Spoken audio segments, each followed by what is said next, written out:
distinguished guests on and off the dais, Dr. Gopal Guru, eminent academic and retired professor from JNU, Dr. B. Iqbal, former Vice Chancellor of the University of Kerala, Dr. P.S. Shrikala, the Director of Kerala Knowledge Economy Mission, and Dr. P.P. Ajay Kumar, Director of UGC HRDC University of Kerala.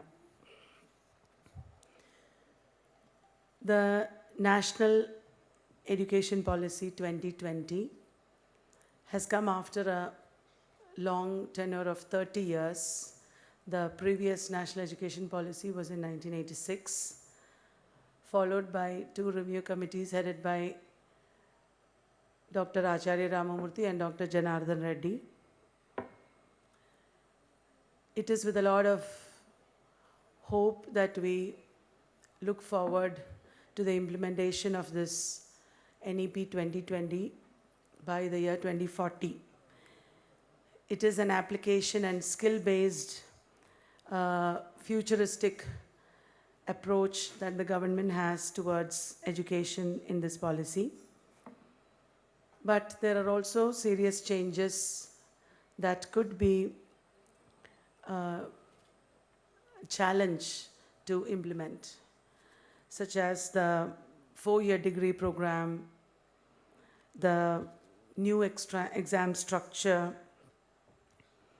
the emphasis on regional languages, especially in the government schools and government education sector, and also the potential widening of the learning gap and the digital divide. So in this scenario, LitCrit and both Hitri publications thought it proper to organize this discussion on NEP 2020. We have a panel of eminent academics and thinkers today to speak to us. Dr. Gopal Guru has retired as a professor of political science from Jawaharlal Nehru University, and he is now the editor of the prestigious Economic and Political Weekly. Dr. Gopal Guru has been a powerful and liberal voice in the academia that has been largely shackled of late by conservative forces. With a lot of gratitude and privilege, I welcome you, sir, to this gathering.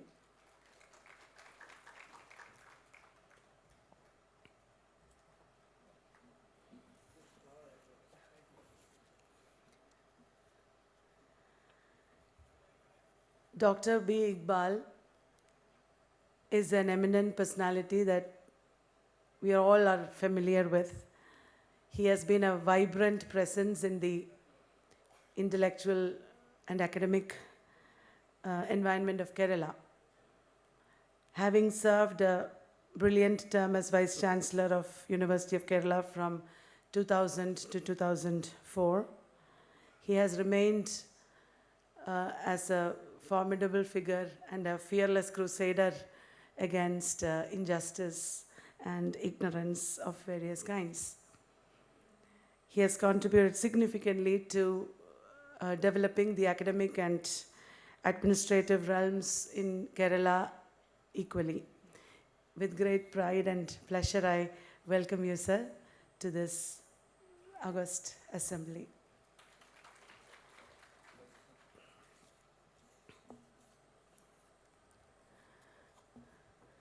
Dr. P.S. Shrikala has also been a very important personality when it comes to education and employment. She is heading the Kerala Knowledge Economy Mission, which has made significant achievements in imparting employment and empowerment to lakhs of people from disadvantaged sections of the state. It is very relevant that she is also here with us today Thank you very much, ma'am, and welcome you.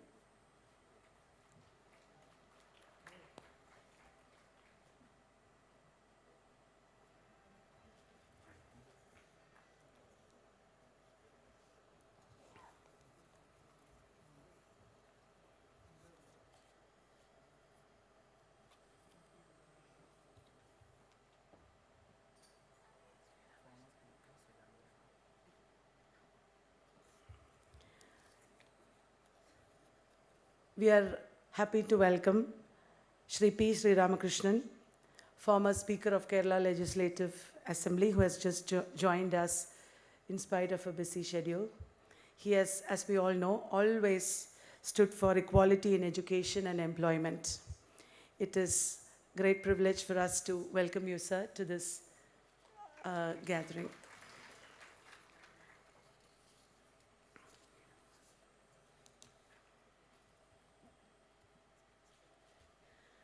Dr. P.P. Ajay Kumar has been the Pro Vice Chancellor of the University of Kerala, and he is now the Director of UGC HRDC, University of Kerala.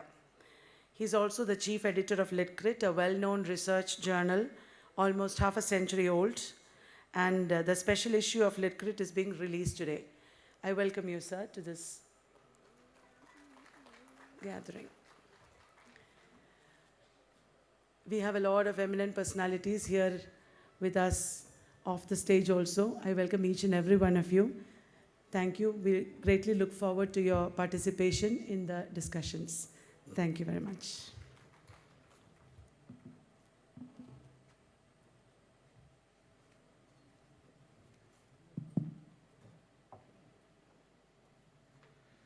എല്ലാവർക്കും സ്വാഗതം.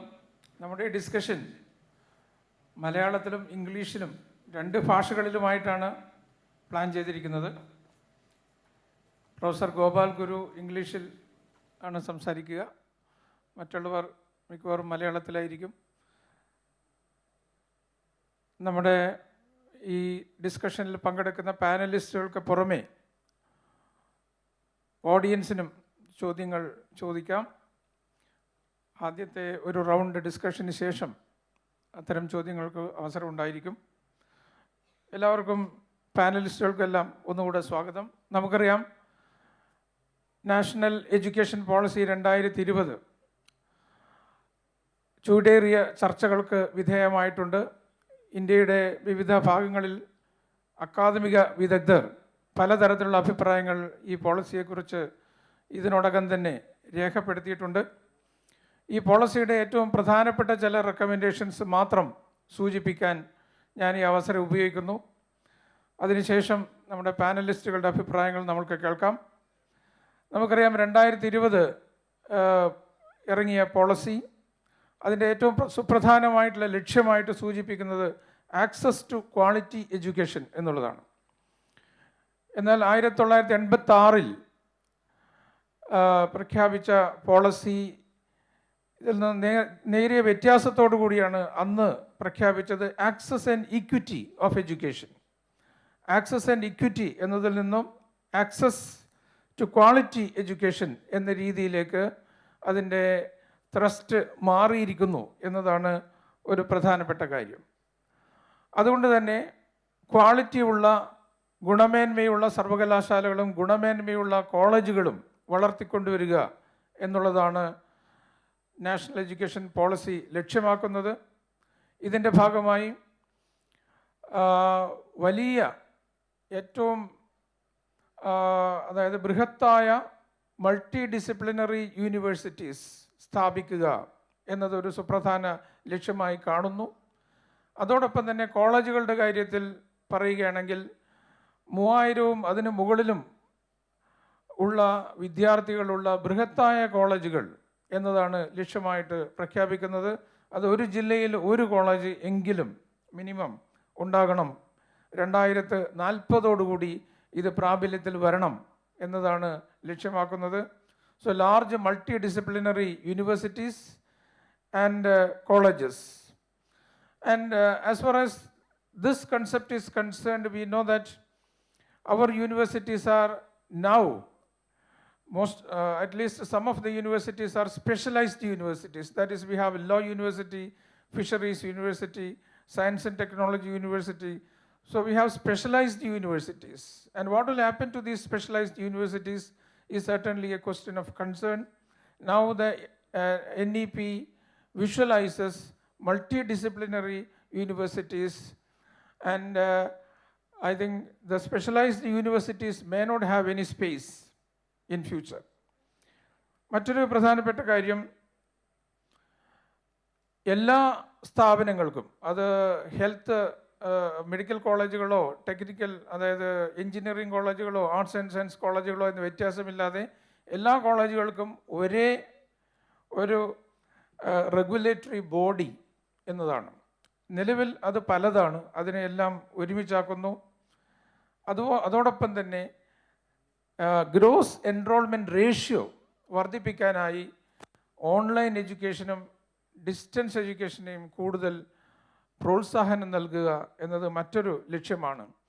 എന്നാൽ ഇതിനെല്ലാം പുറമെ ഏറ്റവും കൂടുതൽ ചർച്ചയായിട്ടുള്ള ചില പ്രധാനപ്പെട്ട recommendations, അതിലൊന്ന് നിലവിലുള്ള അഫിലിയേറ്റിംഗ് സിസ്റ്റം അത് പൂർണ്ണമായിട്ടും ഒഴിവാക്കുക.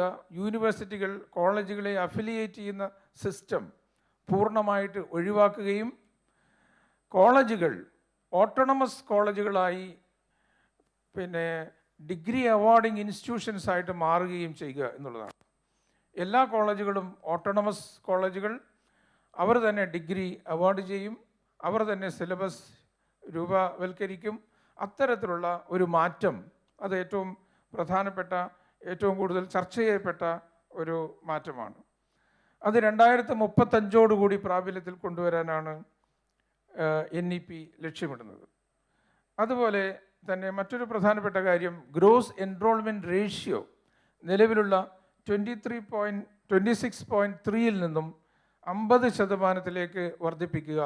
ഇത് 2030 ഈ ലക്ഷ്യം പൂർത്തീകരിക്കുക എന്നതാണ് മറ്റൊരു ലക്ഷ്യമായിട്ട് ചൂണ്ടിക്കാണിച്ചിരിക്കുന്നത്. ഇതോടൊപ്പം തന്നെ വളരെ അധികം ചർച്ച ചെയ്യപ്പെട്ട മറ്റൊരു റെക്കമെൻഡേഷനാണ് multiple entry and exit option എന്നുള്ളത്. അതായത് നമ്മളിന്ന് ഡിഗ്രി എന്നത് 3 വർഷത്തെ ഡിഗ്രിയാണ്, അത് 4 വർഷ ഡിഗ്രി ആയിട്ട് മാറ്റുകയും അതിൽ ഏത് വർഷത്തിൽ വേണമെങ്കിലും വിദ്യാർത്ഥികൾക്ക് എക്സിറ്റ് ചെയ്യാൻ അതുപോലെ തന്നെ എൻ്റർ ചെയ്യാനും ഉള്ള ഓപ്ഷൻ അനുവദിക്കുക എന്നതാണ്. 1-ാം വർഷം പൂർത്തിയാക്കി പഠനം മതിയാക്കുന്ന ഒരാൾക്ക് ഒരു ഡിപ്ലോമ നൽകും. 2 വർഷം പൂർത്തിയാക്കി പഠനം മതിയാക്കുന്ന ഒരാൾക്ക് ഒരു ഡിപ്ലോമ, അഡ്വാൻസ്ഡ് ഡിപ്ലോമ നൽകും. 3 വർഷം പൂർത്തിയാക്കുന്നവർക്ക് ഗ്രാജുവേഷൻ സർട്ടിഫിക്കറ്റ് നൽകും. 4 വർഷം പൂർത്തിയാക്കി കഴിഞ്ഞാൽ അവർക്ക് നേരിട്ട് റിസർച്ചിന് ജോയിൻ ചെയ്യാൻ സാധിക്കും. അതോടൊപ്പം തന്നെ PG പ്രോഗ്രാമിലും ഈ ഒരു മാറ്റം വരുന്നുണ്ട്. PG 2 വർഷ PGയും 1 വർഷ PGയും ഉണ്ട്. 3 വർഷത്തെ ഡിഗ്രി കംപ്ലീറ്റ് ചെയ്യുന്ന ഒരാൾക്ക് 2 വർഷ PGയിൽ ജോയിൻ ചെയ്യാം. 4 വർഷത്തെ ഡിഗ്രി കംപ്ലീറ്റ് ചെയ്യുന്നവർക്ക് 1 വർഷ PGയിൽ ജോയിൻ ചെയ്യാം. അപ്പോൾ അത്തരത്തിലുള്ള മാറ്റങ്ങൾ ആണ് എനിക്ക് തോന്നുന്നു നമ്മുടെ നിലവിലുള്ള സിസ്റ്റത്തെ പൂർണ്ണമായിട്ടും മാറ്റുന്ന, അതെങ്കിലും അതിനെ മാറാൻ വേണ്ടി പ്രേരിപ്പിക്കുന്ന ഒരു റെക്കമെൻഡേഷൻ. അപ്പോൾ ഇതോടൊപ്പം തന്നെ അക്കാഡമിക് ബാങ്ക് ഓഫ് ക്രെഡിറ്റ്സ്, അത് മറ്റൊരു പ്രധാനപ്പെട്ട റെക്കമെൻഡേഷനാണ്. അക്കാഡമിക് ബാങ്ക് ഓഫ് ക്രെഡിറ്റ്, അതിൻ്റെ പദപ്രയോഗം തന്നെ വളരെ പ്രധാനമാണ്. അതൊരു ബാങ്ക് പോലെ തന്നെ, ബാങ്കിൽ നമ്മൾ പണം നിക്ഷേപിക്കുന്നത് പോലെ നമുക്ക് ക്രെഡിറ്റ്സ് നിക്ഷേപിക്കാം. അത് ഏത് സമയത്തും നമുക്ക് തിരിച്ചെടുത്ത് ഉപയോഗിക്കാം എന്നുള്ളതാണ്. നിലവിൽ നമ്മളൊരു 3 വർഷ ഡിഗ്രി പ്രോഗ്രാമിന് ജോയിൻ ചെയ്യുമ്പോൾ ആ 3 വർഷത്തിൽ തന്നെ നമ്മളതെല്ലാം പഠിച്ചു തീർക്കണം. അല്ലെങ്കിൽ അഡീഷണലായിട്ട് ആ പരീക്ഷ എഴുതാൻ മാത്രം നമുക്ക് അഡീഷണൽ അവസരങ്ങൾ ലഭിക്കുന്നു. എന്നാൽ അക്കാഡമിക് ബാങ്ക് ഓഫ് ക്രെഡിറ്റിൻ്റെ പ്രത്യേകത, നമ്മൾ ഒരു ക്രെഡിറ്റ് ഏൺ ചെയ്ത് കഴിഞ്ഞാൽ അത് ഏത് സമയത്തും നമുക്ക് തിരിച്ച് എടുത്ത് ഉപയോഗിക്കാൻ സാധിക്കും. അതിലൂടെ ഡിഗ്രി വാങ്ങാൻ സാധിക്കും. അക്കാഡമിക് ബാങ്ക് ഓഫ് ക്രെഡിറ്റ്സും വളരെ പ്രധാനപ്പെട്ട ഒരു റെക്കമെൻഡേഷനാണ്. അതോടൊപ്പം NEP ലക്ഷ്യമിടുന്ന മറ്റൊരു പ്രധാനപ്പെട്ട കാര്യം, നിലവിൽ ഡിഗ്രി പ്രോഗ്രാമിൽ വളരെ വളരെ വളരെ ലിമിറ്റഡ് ആയിട്ടുള്ള, അതായത് ഏതെങ്കിലും ഒരു പ്രത്യേക സബ്ജക്റ്റ് മാത്രം പഠിക്കുക എന്നുള്ള ഒരു രീതിയാണ് ഫോളോ ചെയ്യുന്നത്. അത് മാറ്റി കൂടുതൽ മൾട്ടി ഡിസിപ്ലിനറി ആക്കുക എന്നൊരു ലക്ഷ്യം ഉണ്ട്. അതായത് ആർട്സും സയൻസും തമ്മിൽ വലിയ വ്യത്യാസമില്ലാതെ സയൻസ് പഠിക്കുന്ന ഒരു വിദ്യാർത്ഥിക്ക് മ്യൂസിക്കോ അല്ലെങ്കിൽ ആർട്സിൽ, അതായത് ഇംഗ്ലീഷോ ലാംഗ്വേജോ അല്ലെങ്കിൽ മറ്റുള്ള ലിറ്ററേച്ചറോ അല്ലെങ്കിൽ ഈവൻ പെർഫോമിംഗ് ആർട്സോ ഏത് വേണമെങ്കിലും പഠിക്കാവുന്ന അവസരങ്ങൾ കിട്ടുന്നു.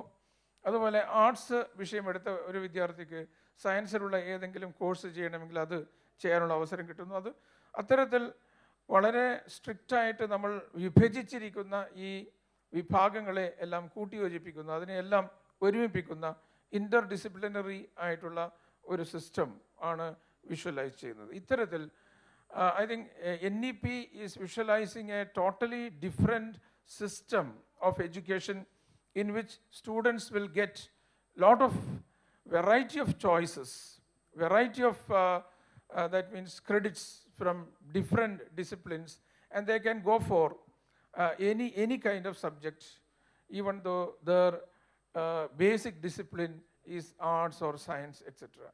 At the same time, it also raises a lot of concerns as well, because we find that in the present scenario, the students who opt for a degree, he can study and get that degree and then go for a particular job or higher studies, etc. But under NEP, we find that they get a lot of options for exit. And how can we accept, that means how can we allow students to come back to a 3-year degree program at the second year or third year, because our seats are limited, our facilities are limited. So if there is no restriction for exit and entry, how can we manage it? And that is a big problem. And regarding credits also, there are a lot of concerns, because these credits also does not have any limit. അതായത് ഒരു ലിമിറ്റും ഇല്ലാതെ എത്രയും credits വേണമെങ്കിലും ഒരാൾക്ക് എടുക്കാം, അത് ഉപയോഗിക്കാം എന്നുള്ളതും പലതരത്തിലുള്ള പ്രശ്നങ്ങൾക്കും സംശയങ്ങൾക്കും ഒക്കെ വഴിവെക്കാൻ സാധ്യതയുണ്ട്. അതോടൊപ്പം തന്നെ ഒരു കുട്ടി ഒരു കോളേജിൽ നിന്നും ഒരു സബ്ജക്റ്റ് പഠിക്കുന്നു, അടുത്ത സെമസ്റ്ററിൽ മറ്റൊരു കോളേജിൽ പഠിക്കുന്നു, അതിനടുത്ത സെമസ്റ്ററിൽ വീണ്ടും പുതിയൊരു കോളേജിൽ പഠിക്കുന്നു. ഇങ്ങനെ പല പല കോളേജുകളിൽ പഠിച്ച് ഒരു ഡിഗ്രി പൂർത്തിയാക്കുന്ന വിദ്യാർത്ഥിക്ക് ആരാണ് ഈ സർട്ടിഫിക്കറ്റ് കൊടുക്കുക? അത് കാരണം പല കോളേജിലും പലതരത്തിലുള്ള സിലബസ് ആയിരിക്കും, പല യൂണിവേഴ്സിറ്റിയിലും സിലബസ് വ്യത്യാസമായിരിക്കും. അപ്പോൾ ഇത്തരത്തിലുള്ള പ്രായോഗിക പ്രശ്നങ്ങൾ ധാരാളം ഉന്നയിക്കപ്പെട്ടിട്ടുണ്ട്. അതിന് വ്യക്തമായിട്ടുള്ള മറുപടി ഇതുവരെ നമുക്ക് ലഭിച്ചിട്ടില്ല എന്നതും വസ്തുതയാണ്. എന്നിരുന്നാലും തീർച്ചയായിട്ടും ഈ ഡിസ്കഷനിലൂടെ നമുക്ക് ഈ കാര്യത്തിലൊക്കെ എനിക്ക് തോന്നുന്നു കൂടുതൽ വ്യക്തമായിട്ടുള്ള ഒരു ധാരണ ഡെവലപ്പ് ചെയ്യാൻ സാധിക്കും എന്ന് പ്രതീക്ഷിക്കുന്നു.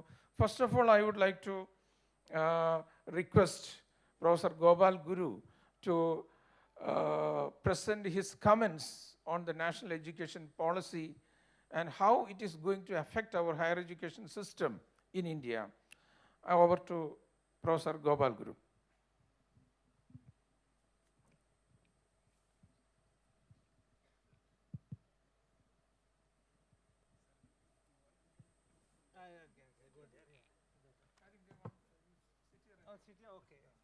Okay. Can everybody hear me?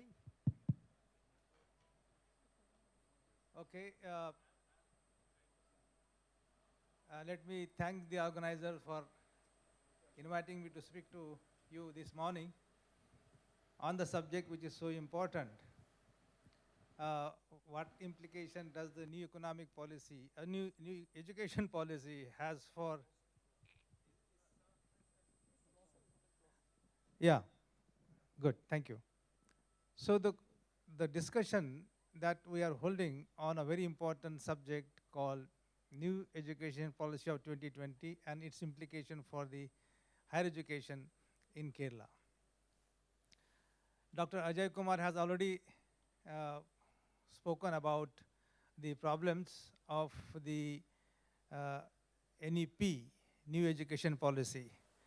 While it looks attractive, but it has several difficulties. For example, we want to go from the specialized subject, specialized universities to interdisciplinary, multidisciplinary subjects, so that you can accumulate so many credits. But what to do with those credits after you accumulate them, that answer is not given in the policy.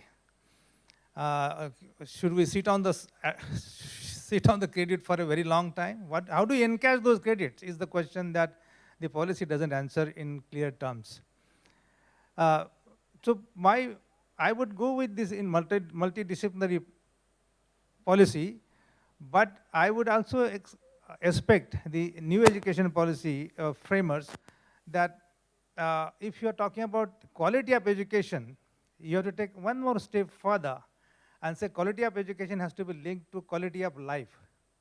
Becoming a teacher or doctor or engineer or a brilliant student is good, but not enough. You have to be a good human being.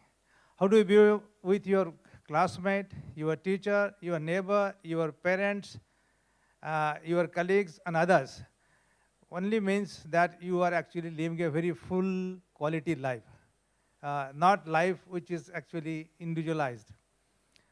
So my submission would be therefore, and I think if you are following in Kerala, and particularly you, sir, that if you really want to follow multidisciplinary things, my suggestion would be actually to introduce on priority in science, mathematics, science, commerce, management, social sciences, subjects like humanities, literature, philosophy. Because what we are now facing is the tension among ourselves, tension on caste, gender, communalism. That gap has to be minimized. How do you do it? You have to start, so many students from the schools and colleges sitting here, I must really appeal to them that you must learn how to actually behave nicely, decently with our own friends, colleagues, teachers. Do not have any evil feeling with either with your student friends or your parents or your neighbor. So that can be done only you actually bring in ethics. Ethics as to how to behave with others is ethics. So one class of ethics has to be introduced at all the levels. That is how I think you can actually enrich the very concept of interdisciplinarity. Otherwise, it would be a very vacuous concept. And therefore, I think Kerala is in a very good position. I have seen the documents and some figures that Kerala public institutions, higher learning, like colleges and universities, have more enrollments than the private. So that means there's a very fertile ground for values like equality, justice, freedom, dignity, democracy, which has a better success, which actually stands a better chance to succeed in this. And so I think you are supposed to give emphasis on these subjects, on these values. But then, how do you do it? Humanity, you have to bring in the values to the classroom, and then only I think equality becomes one important concern. Now, equality is not a vacuous term. It has to be introduced with the help of the government, educational institutions, trusts, and I'm happy to note that education department, Kerala government has more funds for education and health than the national average, which is so commanding. So that you can, I don't know whether you have to correct me. Am I right or wrong in saying so? Yeah, all right. So thank you. So I think that you're already into it. So you can not only ensure gross enrollment, but also introduce a quality education in that growth. It is not simply a quantity, but also a quality. That would demand that you also have a very even development of higher education in all the regions of Kerala. And I was told that, compared to some regions are really not doing well in terms of gross enrollment of higher education. So that we have to take care, particularly Malappuram on that side. That regional imbalance is still there. So you have to actually take care of that. But that's not my concern. You will take care of that, I'm sure, because your budget is going up and there are very good teachers and the quality research will also take place. The real problem for rooting these values into the institutions and the consciousness of the, stakeholders in education, he has to face another challenge. And the challenge comes from nothing than digital education. One problem is you're facing with digital divide. Now, and we face this digital divide, digital inequality during the pandemic. And we carried so many articles on this in EPW. You can only access those. I mean, those poor children, without any cell phone, smartphone, were out of the circulation. They just couldn't learn. 27% of them in Maharashtra, I know, they couldn't really access education. So because they didn't have infrastructure, they didn't have Wi-Fi, no connectivity. Somebody would go go to the hills and sit there and capture connectivity. Impossible. So the digital divide is simply a matter of actually improving the infrastructural facilities and technological inputs to be given to those students, those kids who are in need of that. But that's one thing. The other thing, you are saying that, digital also is very important because you don't have to rely on the print, because print is far away. You just can't, if you want to, I remember an American scholar came to Mumbai and she wanted to have a small reference. The reference wasn't available in Mumbai. And she flew to Calcutta for a small reference. But she had money. We don't have money. If a Kannur person wants to come to Trivandrum library, he has to spend money, invest time and all that. But digital has made it easy. You can access it. If you are a member of JSTOR or other things or Encryptnet, UGC has provided that very good medium. You can connect. But you can download, you can access, you can read on screen, new material, new research. That is possible. You can also play some games, but you should also read some serious stuff. That is all there. But the problem that we face is this. Digital divide is one problem. The other big problem is that, it will actually push out humanities. It will actually render humanities without human being. And I think Kerala government will take due notice of this problem. What is this pushing out human being from humanities? That once you actually go on working on online, your face-to-face interaction, relationship is gone. And as they say in philosophy, when you see a person, you look at the face and the person is smiling at you, you feel very happy about it, isn't it? So there is an ethics of face. There is ethics in your face, your cheeks. When you smile, the other person also reciprocates and you also smile. And there is a very, very cordial, harmonious relationship you are establishing. That cordiality, harmony, intimacy is gone because you are on Facebook, not face to face. And that is the moral damage that digital education can do. So because the images are temporary. Images on the screen are temporary. You just push a wrong button, image is gone. When you see a person, the person's image is already printed in your mind permanently. You can't, oh, this fellow laughed at me, smiled at me at this time, and I don't forget that smile, such a beautiful smile, lovely smile. But that sense of being, it's an aesthetic sense that is gone because of the digital. And I'm just giving one example. There are several examples one can give. Kids want to see their friends. They want to go. Actually, the reports, surveys said, even in the West, that kids want to go to the school. They want to see their friends. They want to interact with them intimately, with their teachers. And that digitalization, so that is the problem. Yeah. No, we can't stop it, but we have to actually go beyond that. You have to use it very, very effectively. You have to engage with it. The problem, this is the real problem, sir. If you allow digital education, digital technology take the control over you, then you are gone. You become slave to that digital. And the best example, the worst example is that you are busy 24/7 with phones. I have seen some people, the two people looking at the phone now. And they're taking selfie. So that is, in a selfie, you become, the digital is a problem. Selfie, because you are so much self-loving and engrossed, you don't see anybody in front of you, only selfie. Is that the life? Is that the quality of life you want to lead?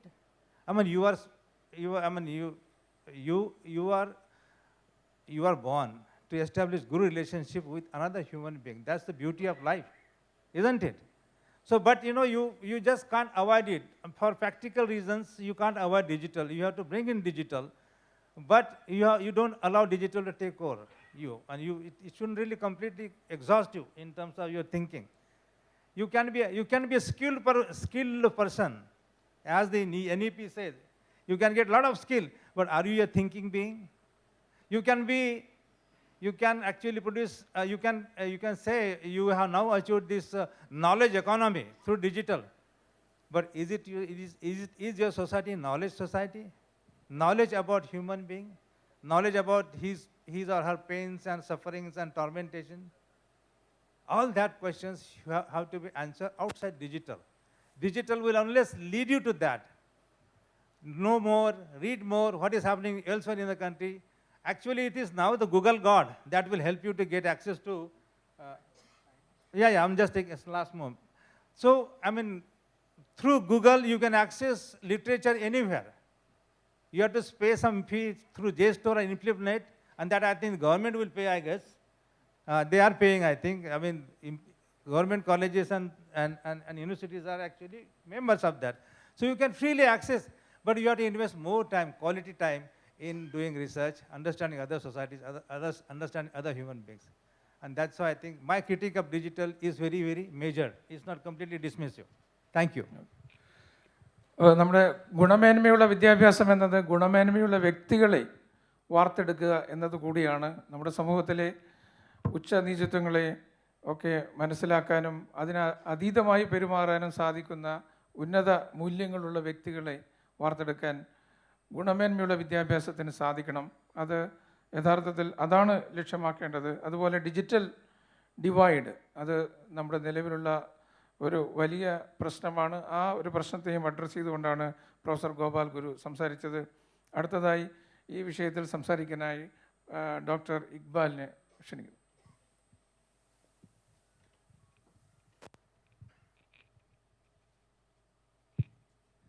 ബഹുമാന്യരെ, പുത്തൻ വിദ്യാഭ്യാസ നയത്തിൻ്റെ ഉള്ളടക്കവും അതിൻ്റെ പ്രത്യാഘാതങ്ങളുമാണ് ഇവിടെ ചർച്ച ചെയ്യുന്നത്. വളരെ ബൃഹത്തായ ഒരു വിഷയമാണ്. നമ്മുടെ ഈ പരിമിതമായ സൗകര്യത്തിനുള്ളിൽ അത് മുഴുവൻ പരിശോധിക്കുക അത്ര സാധ്യമല്ല. ഞാൻ പരിഗണനയ്ക്കെടുക്കേണ്ട 2-3 കാര്യങ്ങൾ മാത്രം സൂചിപ്പിക്കാനാണ് ഈ പരിമിതമായ സമയത്തിൻ്റെ പരിധിയിൽ നിന്നുകൊണ്ട് ശ്രമിക്കുന്നത്. ഒന്ന്, ഒരു പുതിയ വിദ്യാഭ്യാസ നയം ആവശ്യകമായിരുന്നു, സംശയമൊന്നുമില്ല. കാരണം ഇന്ന് വൈജ്ഞാനിക മേഖല പരിശോധിച്ചു കഴിഞ്ഞാൽ വമ്പിച്ച കുതിച്ചിയാട്ടമാണ് വൈജ്ഞാനിക മേഖലയിൽ ഉണ്ടായിക്കൊണ്ടിരിക്കുന്നത്. വിജ്ഞാന വിപ്ലവം എന്ന് തന്നെ പറയാം. യഥാർത്ഥത്തിൽ തിരിഞ്ഞു നോക്കുമ്പോൾ നമ്മൾ എല്ലാ കാലത്തും വിജ്ഞാന വിപ്ലവത്തെക്കുറിച്ച് പറഞ്ഞിട്ടുണ്ട്. പക്ഷേ അതിൽ നിന്ന് വ്യത്യസ്തമാണ് ഇപ്പോഴോ വിജ്ഞാന വിപ്ലവത്തിൻ്റെ നിരക്ക് വളരെയേറെ വർദ്ധിച്ചിട്ടുണ്ട്. Rate of knowledge explosion has increased. ഇപ്പോൾ ഇവിടെ ഇരിക്കുന്ന കുട്ടികൾ ധാരാളം ഇരിക്കുന്നുണ്ട്. അവരൊക്കെ ഇന്നും നാളെയുമായി പഠിക്കാൻ പോകുന്ന കാര്യങ്ങളൊക്കെ അവരെ ജീവിതത്തിൽ ഒരു തൊഴിൽ മേഖലയിലേക്കൊക്കെ വരുമ്പോൾ അപ്രസക്തമാകുന്ന രൂപത്തിലേക്ക് വൈജ്ഞാനിക വിപ്ലവം കുതിച്ചു കാണുന്നുണ്ട്. മാത്രമല്ല, വിവിധ വിജ്ഞാന ശാഖകൾ തമ്മിലുള്ള ഉദ്ഗ്രഥനവും സമന്വയവും അതിവേഗത്തിൽ നടന്നു വരികയാണ്. അപ്പോൾ പഴയതുപോലെ ജീവശാസ്ത്രം, ഭൗതികശാസ്ത്രം എന്നൊക്കെ, അല്ലെങ്കിൽ സാമൂഹ്യശാസ്ത്രം, നൈതികത, ഇവയൊക്കെ തമ്മിൽ ഭേദപ്പെടുത്താൻ പറ്റാത്ത രൂപത്തിൽ അത് സമന്വയിച്ചുകൊണ്ട് മുന്നോട്ട് പോയിക്കൊണ്ടിരിക്കുകയാണ്. മാത്രമല്ല, ഇന്ത്യയിൽ മറ്റൊരു പ്രശ്നങ്ങളുണ്ട്. പുതിയ വിദ്യാഭ്യാസത്തിൻ്റെ ഒരു ആവശ്യകതയിലേക്ക് നമ്മെ നയിക്കുന്നൊരു പ്രധാനപ്പെട്ട കാരണം, ഇന്ത്യയിൽ നിന്ന് വൻതോതിൽ ഉന്നത വിദ്യാഭ്യാസ മേഖലയിലേക്ക് മറ്റ് രാജ്യങ്ങളിലേക്ക് കുട്ടികൾ പോയിക്കൊണ്ടിരിക്കുക. ഏറ്റവും അവസാനത്തെ കണക്കനുസരിച്ച് 4.5 ലക്ഷം ഇന്ത്യൻ വിദ്യാർത്ഥികളാണ് വിദേശ സർവകലാശാലകളിൽ പഠിക്കുന്നത്. വർഷം തോറും ഇപ്പോഴത്തെ നിരക്കനുസരിച്ച് 40% അത് വർദ്ധിച്ചുകൊണ്ടിരിക്കുക. അതിൻ്റെ ഭാഗമായിട്ട് ഏറ്റവും കുറഞ്ഞ 3 ലക്ഷം കോടി രൂപ നമ്മുടെ രാജ്യത്തു നിന്ന് പുറത്തേക്ക് ഒഴുകുകയും ചെയ്യുന്നുണ്ട്. പണ്ടൊക്കെ ഇതൊരു ബ്രെയിൻ ഗെയിനായിട്ടാണ് നമ്മൾ കരുതിയിരുന്നത്. കാരണം വിദേശ രാജ്യങ്ങളിൽ പോയി പഠിച്ച് തിരിച്ച് ഇന്ത്യയിലേക്ക് തിരിച്ചെത്തി ഇവിടെ ഒരു സേവനം അനുഷ്ഠിക്കും എന്ന് നമ്മൾ കരുതിയിരുന്നു. ആ അർത്ഥത്തിൽ ബ്രെയിൻ ഗെയിൻ എന്ന് പറഞ്ഞിരുന്നു. പക്ഷേ അത് മാറി ഇന്നൊരു ബ്രെയിൻ ഗെയിനല്ല, ബ്രെയിൻ ഡ്രെയിൻ ആയി തന്നെ മാറുകയാണ്. കാരണം ഈ പഠിക്കാൻ പോകുന്ന കുട്ടികളൊന്നും അവിടെ തന്നെ ജോലി ചെയ്ത് അവിടെ തന്നെ അവിടുത്തെ പൗരത്വം സ്വീകരിച്ച് അവിടെ തുടരുന്നതായിട്ടാണ് നമുക്ക് കാണാൻ കഴിയുന്നത്. ഈ ഒരു സാഹചര്യത്തിൽ തീർച്ചയായിട്ടും ഒരു പുതിയ വിദ്യാഭ്യാസ നയത്തിൻ്റെ ആവശ്യകതയുണ്ട്. പക്ഷേ അങ്ങനെ ചെയ്യുമ്പോൾ 1-2 പ്രശ്നങ്ങളുണ്ട്. അതാണ് ഞാൻ 4 കാര്യങ്ങളാണ് ഇവിടെ നിങ്ങളുടെ ശ്രദ്ധയിൽപ്പെടുത്താൻ ആഗ്രഹിക്കുന്നത്. വിശദമായി നമുക്ക് ചർച്ച ചെയ്യാൻ സമയമില്ലെങ്കിലും ഒന്ന്, ഇതിപ്പോൾ ഈ വിദ്യാഭ്യാസ നയം എന്ന് പറയുന്നത് കൺകറൻറ്റ് ലിസ്റ്റിൽ വന്നിട്ടുണ്ട്. സമാവർത്ത പട്ടിക എന്ന് പറഞ്ഞാൽ ശരിയാണോ ശ്രീകല? മലയാളത്തിൽ സമാവർത്ത പട്ടിക എന്ന് പറയാമല്ലോ അല്ലേ? പറയാം, അങ്ങനെ പറയുന്നുണ്ട് കൺകറൻറ്റ് ലിസ്റ്റിൽ. അങ്ങനെ കൊണ്ടുവന്നേ തെറ്റുമില്ല. കാരണം ഉന്നത വിദ്യാഭ്യാസം, അതുപോലെ തന്നെ മറ്റ് സംസ്ഥാനങ്ങളിൽ പോകുമ്പോൾ ഉന്നത വിദ്യാഭ്യാസ മേഖലയിൽ തുടർ വിദ്യാഭ്യാസം, തൊഴിൽ സാധ്യത ഇതൊക്കെ പരിഗണിക്കുമ്പോൾ തന്നെയല്ല, ഇന്ത്യയെ പോലുള്ളൊരു ഫെഡറൽ രാജ്യത്ത് കേന്ദ്രീകൃതമായി ചില തീരുമാനങ്ങളൊക്കെ നമ്മൾ എടുക്കേണ്ടി വരും. അത് തെറ്റില്ല. അതിൻ്റെ അടിസ്ഥാനത്തിൽ 1976 സ്വരൺ സിംഗ് കമ്മിറ്റിയുടെ തീരുമാനമനുസരിച്ചാണ് ഇങ്ങനെ ഒരു തീരുമാനത്തിലേക്ക് നമ്മൾ എത്തുന്നത്. അതിൽ തെറ്റില്ല. പക്ഷേ അങ്ങനെ പറഞ്ഞപ്പോൾ തന്നെ അന്ന് 42ാം ഭരണഘടനാ ഭേദഗതി അനുസരിച്ചാണ് ഈ പറയുന്ന കൺകറൻറ്റ് ലിസ്റ്റിലേക്ക് വരുന്നത്. അന്ന് അപ്പോൾ തന്നെ ഒരു കാര്യം ഊന്നി പറഞ്ഞിരുന്നു, 76 തന്നെ, നമ്മുടെ ഭരണഘടനയുടെ നിയാമക തത്വങ്ങൾ ലംഘിക്കാൻ പാടില്ല എന്ന് പറയുന്നുണ്ട്. എന്തൊക്കെയാണത്? തുല്യാവസരം, മതേതരത്വം, ശാസ്ത്രബോധം, സാമൂഹ്യനീതി ഇവ ഉറപ്പാക്കുക എന്നുള്ളത് പിന്തുടരണം കേന്ദ്ര സംസ്ഥാന സർക്കാരുകളെന്ന് ഊന്നി പറയുന്നുണ്ട്. എൻ്റെ ആദ്യമായിട്ട് എനിക്കിവിടെ അവതരിപ്പിക്കാനുള്ള ഒരു പ്രമേയം എന്ന് പറയുന്നത്, പുതിയ വിദ്യാഭ്യാസ നയത്തിൽ നമ്മൾ വരികൾക്കിടയിലൂടെ വായിക്കുമ്പോഴും അതിൻ്റെ നടപ്പാക്കൽ ഇപ്പം നടന്നുകൊണ്ടിരിക്കുകയാണെങ്കിലും ഈ തത്വത്തെ ലംഘിക്കുന്നു എന്നുള്ളതാണ് എൻ്റെ പ്രധാനപ്പെട്ട ഒരു പ്രമേയം.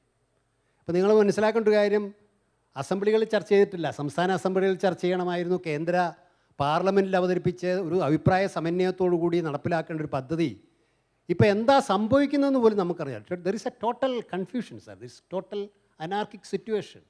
സോ എവറി അതർ ഡേ ഒന്നുകിൽ once at least the ministry of human resources come with a proposal, and the next day the University Grants Commission comes out with a proposal.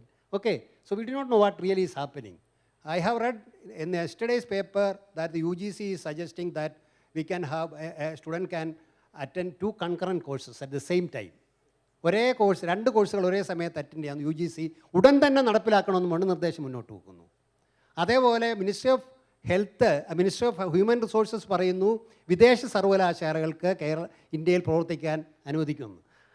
അത് പറയുമ്പോൾ തന്നെ ശ്രദ്ധിക്കേണ്ട ഒരു കാര്യം, ന്യൂ എഡ്യൂക്കേഷൻ പോളിസിയിൽ പറഞ്ഞിട്ടുള്ള തത്വത്തിന് വിരുദ്ധമായിട്ടാണ് മിനിസ്ട്രി ഓഫ് ഹ്യൂമൻ റിസോഴ്സസ് പറഞ്ഞിട്ടുള്ളത്. എന്താണ് ന്യൂ എഡ്യൂക്കേഷൻ പോളിസി പറഞ്ഞിട്ടുള്ളത്? ന്യൂ എഡ്യൂക്കേഷൻ പോളിസിയിൽ പറഞ്ഞിട്ടുള്ളത്, ഇപ്പോൾ അംഗീകരിച്ച ന്യൂ എഡ്യൂക്കേഷൻ പോളിസിയിൽ പറഞ്ഞിട്ടുള്ളത് ആദ്യത്തെ 100 സർവകലാശാലകൾ എന്നുള്ളതിന് മാത്രം ഇവിടെ പ്രവർത്തിക്കാൻ അനുവദിക്കുന്നതാണ്. They said that first 100 universities. But now they say first 500 universities. Not only that, they have gone further to say that any university which has got a high recognition in any country can come here.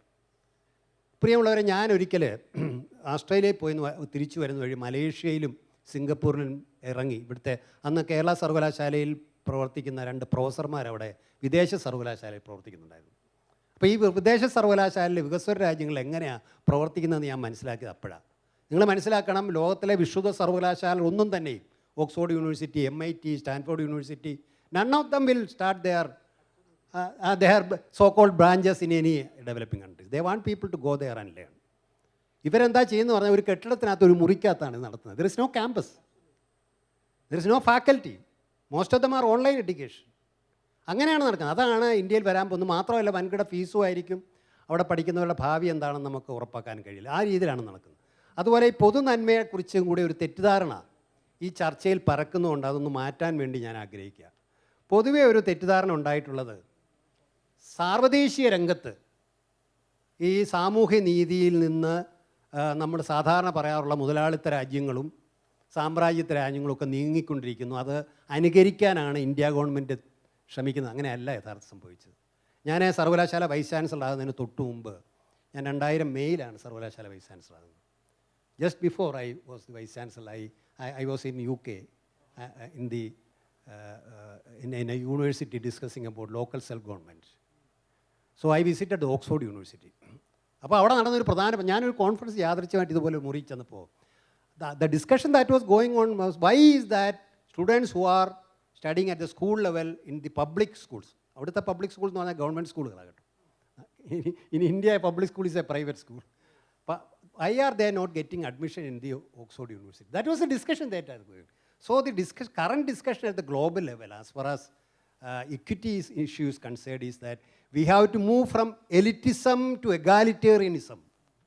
പണ്ട് നിങ്ങൾക്കറിയാമല്ലോ, Oxford യൂണിവേഴ്സിറ്റിയിലും ഹാരോയിലും കാംബ്രിഡ്ജിലും ഒക്കെ പഠിക്കാൻ പോയത് ജവഹർലാൽ നെഹ്റുവും ബേനസീർ ഭൂട്ടോയൊക്കെ അല്ലെങ്കിൽ ഭൂട്ടോയൊക്കെ ആയിരുന്നു. Now they are changing that from egalitarian to egalitarian. വരേണ്യവൽക്കരണത്തിൽ നിന്ന് സമത്വാധിഷ്ഠിതമായ വിദ്യാഭ്യാസത്തേക്ക് മാറുന്നു. Exclusive education to social inclusion, അതാണ് അവർ സാർവത്രികവൽക്കരണം, യൂണിവേഴ്സലൈസേഷൻ ഓഫ് ഹയർ എഡ്യൂക്കേഷൻ.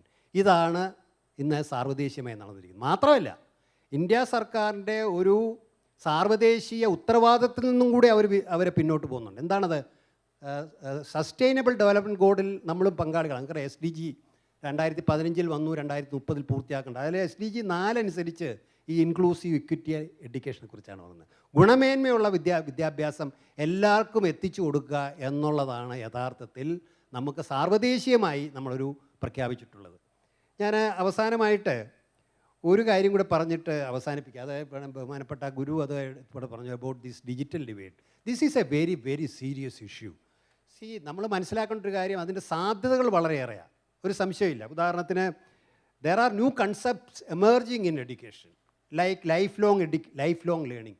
ജീവിതകാലം മുഴുവൻ പഠിച്ചുകൊണ്ടിരിക്കണം. Constant upgradation and knowledge and skill is a must in this current world situation.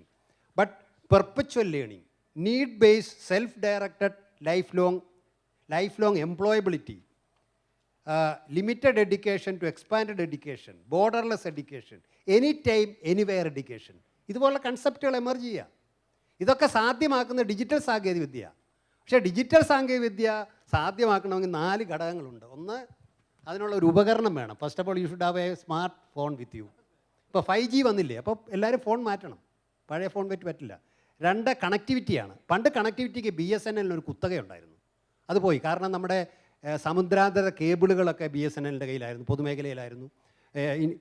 India മുഴുവൻ ഓപ്റ്റിക് ഫൈബർ കേബിൾ അവരാണ് ആദ്യം ഇട്ടത്.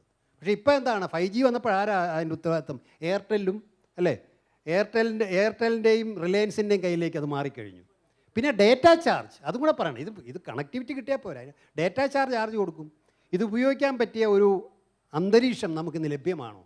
അതുകൊണ്ട് ഡിജിറ്റൽ സാങ്കേതിക, ഇപ്പോൾ ഇവർ പറയുന്നത് എന്താണെന്നറിയാമോ, നമ്മുടെ സാധാരണ പഠനമൊക്കെ പൈസ ഉള്ളവർ പഠിച്ചോട്ടെ, ബാക്കിയുള്ളവർക്കൊക്കെ ഓൺലൈൻ ഓപ്പൺ സ്കൂൾ എഡ്യൂക്കേഷനാണ് അവർ നിർദ്ദേശിക്കുന്നത്. ഓപ്പൺ യൂണിവേഴ്സിറ്റിയിൽ ഡിജിറ്റൽ സാങ്കേതികവിദ്യ ആണ് ഉപയോഗിക്കുന്നത്. പക്ഷേ അവിടെ ഈ പ്രശ്നം സ്വാഭാവികമായിട്ടും ഉയർന്നു വരും. അപ്പോൾ എന്താ പറ്റുന്നത്? IT haves and IT have nots. വിവരസാങ്കേതികവിദ്യ ഉള്ളവരും വിവരസാങ്കേതികവിദ്യ ഇല്ലാത്തവരും. Information rich and the information poor. വിജ്ഞാന ദരിദ്രരും വിജ്ഞാന ധനികരും എന്ന രീതിയിൽ സമൂഹത്തിൽ ഒരു പുതിയ വിഭജനവും കൂടി ഉണ്ടാകാൻ പോവുകയാണ്. അപ്പോൾ already the society is divided. Now with the digital technology by which we can actually close the division is going to further widen the social division in the country. ഞാൻ അവസാനമായിട്ട് ഇപ്പോൾ വന്ന ഇതും കൂടെ ഇതിനെക്കുറിച്ച് ഞാൻ സൂചിപ്പിച്ചു. അപ്പോൾ ഇതാണ് ഇപ്പോഴത്തെ സ്ഥിതി. The whole issue is centering around equity issue, the social justice issue, inclusiveness issue.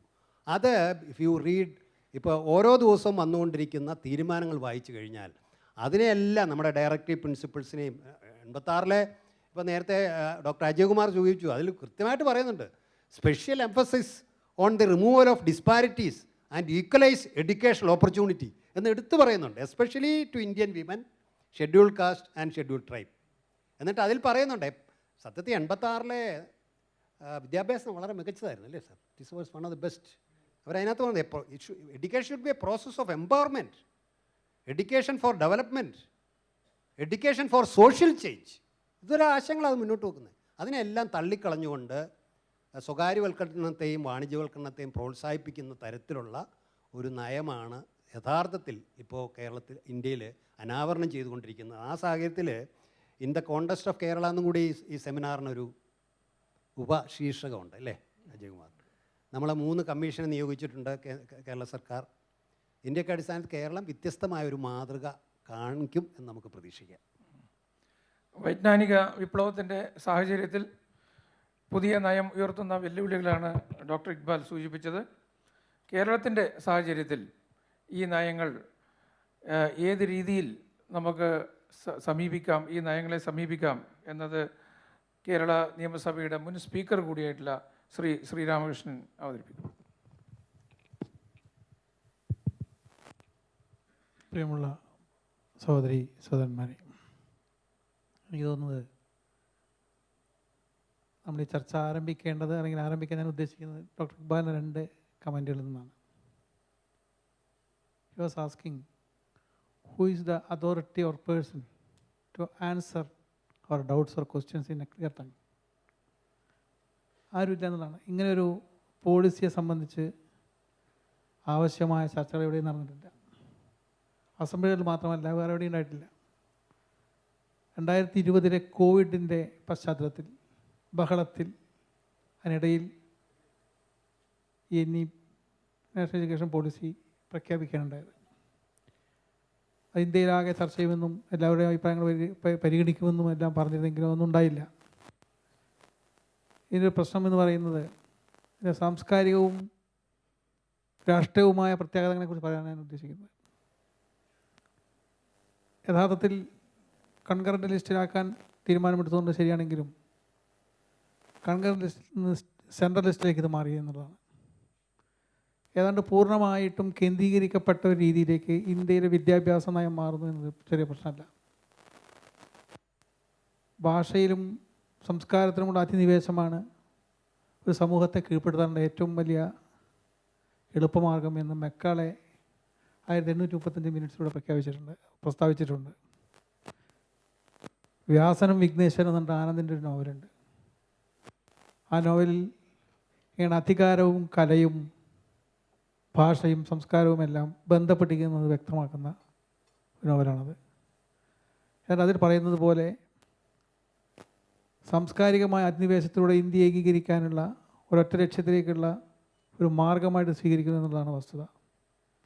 എനിക്കിപ്പോൾ ഓർമ്മ വരുന്നത് മലയാളം സർവകലാശാല രൂപീകരിക്കാൻ നമ്മൾ തീരുമാനിച്ചു. ആ ഡിസ്കഷൻ അസംബ്ലിയിൽ നടന്നപ്പോൾ 2 തരത്തിലുള്ള അഭിപ്രായങ്ങൾ വന്നു. ഞാൻ ചർച്ച പങ്കെടുത്ത് പറയാൻ ഉദ്ദേശിച്ചത് മലയാളത്തിന് ഒരു സർവകലാശാല വേണോ, മലയാളത്തിൽ ഒരു സർവകലാശാല വേണോ എന്നായിരുന്നു. എൻ്റെ അഭിപ്രായമായിട്ട് ഞാൻ പറഞ്ഞു മലയാളത്തിൽ ഒരു സർവകലാശാലയാണ് വേണ്ടത്. ലോകത്തിലെ സർവ്വവിജ്ഞാന ശാഖകളും മലയാളത്തിൽ ലഭ്യമാക്കുന്ന ഒരു സർവകലാശാലയാണ് വേണ്ടത്. അല്ല മലയാളത്തിന് ലാംഗ്വേജും ലിംഗ്വിസ്റ്റിക്കും പഠിപ്പിക്കാൻ സർവകലാശാലയുടെ ആവശ്യമില്ല എന്നാണ് ഞാൻ ഉന്നയിച്ചത്. അത് തർക്കമായിട്ട് നിന്നെങ്കിലും ഇന്നും മലയാളത്തിൽ സർവകലാശാലയാണോ മലയാളത്തിനോ സർവകലാശാലയാണോ ഡൗട്ട് തുടർന്നുകൊണ്ടിരിക്കുകയാണ്. മലയാളത്തിന് സർവകലാശാലയല്ല, മലയാളത്തിൽ സർവകലാശാലയാണ് വേണ്ടത്. ഭാഷാപരമായ നമ്മുടെ അറിവിൻ്റെ നന്നായി പുഷ്ടിപ്പെടുന്ന ഒരു സംവിധാനം എന്ന നിലയിലാണത് വരേണ്ടത്. അതിന് പരിശോധിക്കുമ്പോൾ ചർച്ചകളും കൂടുതലും ഇല്ലാത്തൊരു ഘടന ഡോക്ടർ കസ്തൂരിരംഗൻ്റെ വിഖ്യാതമായ നാഷണൽ എഡ്യൂക്കേഷൻ പോളിസിയായിട്ട് വന്നിട്ടുള്ളത്. ഈ കേന്ദ്രത്തിൻ്റെ സമ്പൂർണ്ണ അധികാരം എന്ന് പറയുന്നത് ഒരു തരത്തിൽ ഭരണഘടനാ വിരുദ്ധം പോലുമാണ് എന്നാണ് വസ്തുത. വിദ്യാഭ്യാസം സമ്പൂർണ്ണ കേന്ദ്രത്തിൻ്റെ അധികാരത്തിലേക്ക് കൊണ്ടുപോകുന്നത് ഒറ്റപ്പെട്ട കാര്യമല്ല. ഇന്ത്യയിൽ 150 ജില്ലകളെ തിരഞ്ഞെടുക്കുന്ന ഉദാഹരണത്തിന് കേന്ദ്ര ഗവൺമെൻറ് 150 ജില്ലകളെ തിരഞ്ഞെടുത്ത് ചില പദ്ധതികൾ പ്രഖ്യാപിക്കുന്നു. 150 ജില്ലകളിലും ഉള്ള സ്കെയിലുകൾ യഥാർത്ഥത്തിൽ ഒന്നല്ല. ബീഹാറിലെ ഒരു ജില്ലയുടെ അവസ്ഥയല്ല കേരളത്തിലെ ജില്ല. ഈ സ്കെയിലുകൾ വ്യത്യസ്തമാണെന്ന് മനസ്സിലാക്കാതെ ഇത് ഏകീകരിച്ചുകൊണ്ട് പ്രഖ്യാപിക്കുന്ന രീതി വിദ്യാഭ്യാസ രംഗത്ത് വരികയാണ്. UGC ഇല്ലാതാക്കി, ഹയർ എഡ്യൂക്കേഷൻ കമ്മീഷൻ വന്നു, നാഷണൽ മെൻറ്റർ മിഷൻ വന്നു. ഇതിൻ്റെയൊക്കെ ഭാഗമായിട്ട് വരുന്ന മാറ്റങ്ങൾ എന്താണെന്നതിനെക്കുറിച്ച് നമുക്ക് കൃത്യമായിട്ട് ധാരണയില്ല. ഗവേഷണം, പ്രധാനമന്ത്രിയുടെ അധ്യക്ഷതയിൽ ഹയർ എഡ്യൂക്കേഷൻ കൺട്രോൾ അതോറിറ്റി എന്ന് പറയുന്ന സംഘം രൂപീകരിക്കപ്പെടുകയാണ്. അതിൻ്റെ ഭാഗമായിട്ട് ഗവേഷകർക്ക് സ്വതന്ത്രമായ ഗവേഷണം നടത്താൻ അധികാരമുണ്ടോ ഇല്ല എന്നുള്ള ക്വസ്റ്റ്യൻ ഇല്ല. അത് ഗവേഷണം നടത്തേണ്ട വിഷയം എന്താണെന്ന് അവർ തീരുമാനിക്കും. ആ തീരുമാനം അനുസരിച്ച് വിധേയമായിട്ട് ഗവേഷണം നടത്തേണ്ടതായിട്ട് വന്നേക്കാൻ ഇടയുണ്ട്. ഇങ്ങനെയുള്ള ഒരു കൾച്ചറൽ ഹെജിമണി സ്ഥാപിക്കാനുള്ള സാധ്യതകളുണ്ട്. മറ്റൊന്ന് കോത്താരി കമ്മീഷൻ ഉൾപ്പെടെ നിർദ്ദേശിച്ചത് GDPയുടെ 6% വിദ്യാഭ്യാസം നീക്കി വയ്ക്കണമെന്നുള്ളതാണ്. അങ്ങനെ നീക്കി വയ്ക്കുമ്പോൾ അതിനുവേണ്ടിയുള്ള ഡിമാൻഡ് നിരന്തരമായി ഉയർത്തിക്കൊണ്ടിരിക്കുന്ന ഒരു കാലത്താണ് സ്വതന്ത്ര യൂണിവേഴ്സിറ്റികളും സ്വയംഭരണ യൂണിവേഴ്സിറ്റികളും സ്വയംഭരണം, സ്വയം സമ്പൂർണ്ണ അധികാരം എന്ന പരസ്പര വിരുദ്ധമായൊരാശയം മുന്നോട്ട് വയ്ക്കുന്നത്. സ്വയംഭരണ യൂണിവേഴ്സിറ്റികൾ എന്ന് പറഞ്ഞാൽ സെൽഫ് ഫിനാൻസിങ് യൂണിവേഴ്സിറ്റികൾ തന്നെ ആയി മാറുക എന്നുള്ളതായിരിക്കും അതിൻ്റെ ഭാഗമായിട്ട് സംഭവിക്കാൻ പോകുന്നത്. അതും ചർച്ചാ വിഷയമാണ്. അങ്ങനെ അക്കാദമികമായ കാര്യങ്ങൾ ഒരുപാടുണ്ടെങ്കിലും സാംസ്കാരികവും രാഷ്ട്രീയവുമായിട്ട് ഒരുപാട് പ്രത്യാഘാതങ്ങളുള്ള ഒരു പോളിസിയാണ്. ആ പോളിസി തീർച്ചയായിട്ടും ഇന്ത്യയിലെ ജനപ്രതിനിധി സഭകളിലും മറ്റെല്ലാ മേഖലകളിലും ചർച്ച ചെയ്യാൻ നമുക്ക് സാധിക്കണം. അങ്ങനെ സാധിച്ചാൽ മാത്രമേ അതിൻ്റെ ഔട്ട്പുട്ട് ശരിയാവുകയുള്ളൂ എന്നാണ് എനിക്ക് തോന്നുന്നത്. ഈ ഒരു നാഷണൽ എഡ്യൂക്കേഷൻ പോളിസി ഒരു അധികാര പ്രയോഗത്തിനുള്ള ഒരു ഉപകരണമായി എങ്ങനെ മാറാൻ സാധ്യതയുണ്ട് എന്നാണ് ശ്രീരാമകൃഷ്ണൻ സൂചിപ്പിച്ചത്. അടുത്തതായി സംസാരിക്കാനായി ഡോക്ടർ PS ശ്രീകലയെ ക്ഷണിക്കുന്നു.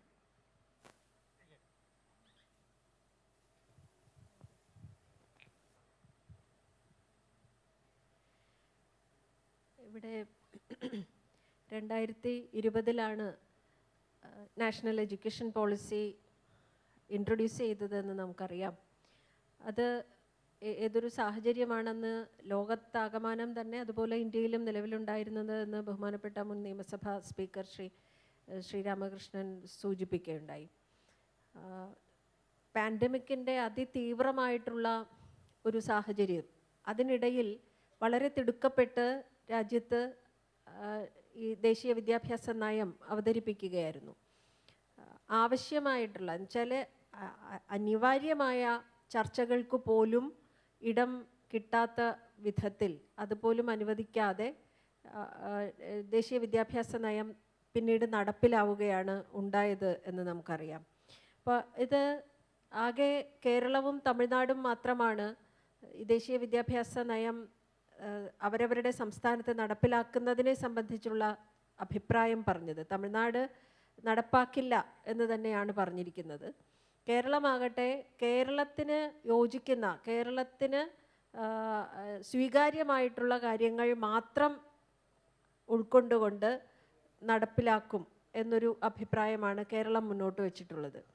അപ്പോൾ അതിൻ്റെ അർത്ഥം നമ്മുടെ രാജ്യത്തിന് പൊതുവായ എല്ലാ സംസ്ഥാനങ്ങൾക്കും ഒരുപോലെ സ്വീകാര്യമായ വിധത്തിലുള്ള ഒരു പോളിസി ആയിട്ടല്ല ഈ ദേശീയ വിദ്യാഭ്യാസ നയം നിൽക്കുന്നത് എന്നാണ്. ഏറ്റവും പ്രധാനമായി ആക്സസ്, ഇക്വിറ്റി, ക്വാളിറ്റി എന്നീ 3 ഘടകങ്ങളെ പൊതുവിൽ നമ്മൾ അംഗീകരിക്കുന്നുണ്ട് വിദ്യാഭ്യാസ പ്രക്രിയയുടെ ഭാഗമായി. അങ്ങനെ നോക്കുമ്പോൾ എല്ലാ വിഭാഗത്തിൽപ്പെട്ട വളരെ വളരെ വ്യത്യസ്തമായ ധ്രുവങ്ങളിൽ നിൽക്കുന്ന മനുഷ്യവിഭാഗങ്ങൾ, പൗരന്മാർ ഉള്ള ഒരു പ്രദേശമാണ് ഇന്ത്യ. ഇവിടെയുള്ള ഈ വ്യത്യസ്തതകളെയെല്ലാം ഉൾക്കൊള്ളുന്ന വിധത്തിൽ എല്ലാ പേർക്കും പ്രാപ്യമാകുന്ന, എല്ലാ പേർക്കും ആക്സസ് ലഭിക്കുന്ന ഒന്നായിട്ടല്ല ഇന്ത്യയിലെ വിദ്യാഭ്യാസത്തെ പുതിയ വിദ്യാഭ്യാസ നയം, ദേശീയ വിദ്യാഭ്യാസ നയം കാണുന്നത് എന്ന് നമുക്ക് മനസ്സിലാക്കാൻ കഴിയും. അതിൻ്റെ ഏറ്റവും വലിയ ഉദാഹരണം എന്ന് പറയുന്നത് റൈറ്റ് ടു എഡ്യൂക്കേഷൻ 2010 ഏപ്രിൽ 1 രാജ്യത്ത് നിലവിൽ വന്ന വിദ്യാഭ്യാസ അവകാശ നിയമം. ആ നിയമത്തിൽ പറയുന്ന ഇത്ര കിലോമീറ്റർ ചുറ്റളവിൽ വിദ്യാലയങ്ങൾ ഉണ്ടായിരിക്കണമെന്നും ആ പ്രദേശത്തുള്ള മുഴുവൻ വിദ്യാർത്ഥികൾക്കും ആ സ്കൂളിൽ പ്രവേശിക്കാൻ കഴിയണം എന്നും ഉന്നത വിദ്യാഭ്യാസ രംഗത്ത് ഉൾപ്പെടെ നമ്മുടെ ഭരണഘടന മുന്നോട്ട് വയ്ക്കുന്ന എല്ലാ വിഭാഗത്തിൽ സാമൂഹികമായും സാമ്പത്തികമായുമുള്ള പിന്നാക്ക വിഭാഗങ്ങളിൽ പെടുന്നവർക്ക് പ്രവേശനം ഉറപ്പാക്കുന്ന വിധത്തിലുള്ള സംവരണം അടക്കമുള്ള, ഭരണഘടനയുടെ അടിസ്ഥാനത്തിൽ രാജ്യത്ത് നിലനിൽക്കുന്ന സംവരണം അടക്കമുള്ള റിസർവേഷൻ ഉൾപ്പെടെയുള്ള കാര്യങ്ങളെ അവഗണിച്ചുകൊണ്ട്, വിദ്യാഭ്യാസ അവകാശ നിയമത്തെയും സംവരണ തത്വങ്ങളെയും അവഗണിച്ചുകൊണ്ടാണ് ഈ ദേശീയ വിദ്യാഭ്യാസ നയം പ്രാപ്യതയെ, വ്യത്യസ്ത വിഭാഗങ്ങൾക്ക് വിദ്യാഭ്യാസത്തിലേക്ക് കടന്നു വരാനുള്ള അവസരത്തെ കാണുന്നത്. അപ്പോൾ അത് തന്നെ ഇന്ത്യയുടെ ഭരണഘടനാപരമായിട്ടുള്ള മൂല്യങ്ങളോട് ഉള്ള വെല്ലുവിളിയായിട്ടാണ് കാണാൻ കഴിയുക. മറ്റൊന്ന് ക്വാളിറ്റിയാണ്. ക്വാളിറ്റിയെക്കുറിച്ച് ഗോപാൽ ഗുരു സാർ ഇവിടെ സംസാരിക്കുകയുണ്ടായി. ജീവിതത്തിൻ്റെ ക്വാളിറ്റി ഓഫ് ലൈഫ് എന്നതുമായി ബന്ധപ്പെട്ടിരിക്കുന്നതാണ് ക്വാളിറ്റി ഓഫ് എഡ്യൂക്കേഷൻ എന്നത്. പക്ഷെ എന്ത് ക്വാളിറ്റിയാണ് നൽകാൻ ഉദ്ദേശിക്കുന്നത്? ഈ വിദ്യാഭ്യാസ നയം വളരെ വ്യക്തമായി അത് പറയുന്നുണ്ട്. കോൺസ്റ്റിറ്റ്യൂഷൻ എന്ന് ഇടയ്ക്കിടയ്ക്ക് പറയുന്നുണ്ടെങ്കിലും ഒരിടത്തു പോലും സെക്യുലറിസം എന്ന പ്രയോഗം നമ്മുടെ നാഷണൽ എഡ്യൂക്കേഷൻ പോളിസിയിൽ ഇല്ല.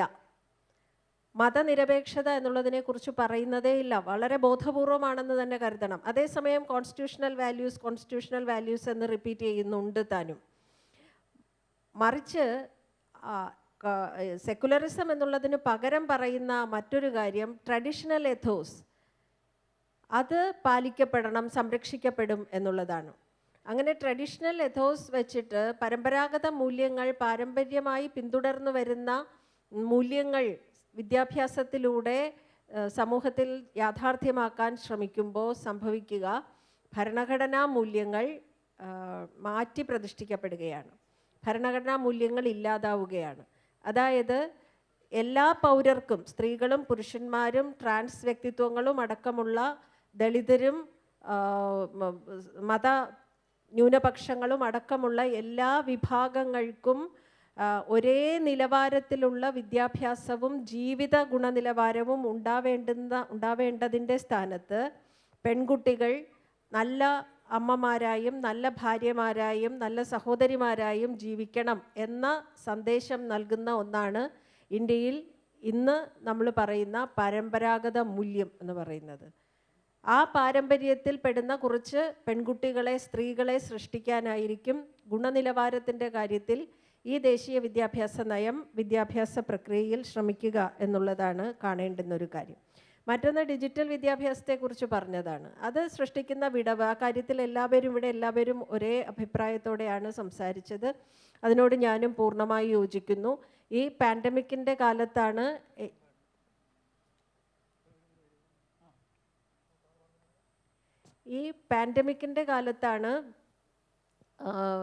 ഈ ഡിജിറ്റൽ വിദ്യാഭ്യാസം, ഓൺലൈൻ എഡ്യൂക്കേഷൻ വളരെ വ്യാപകമായി പ്രയോഗത്തിലേക്ക് വന്നത്.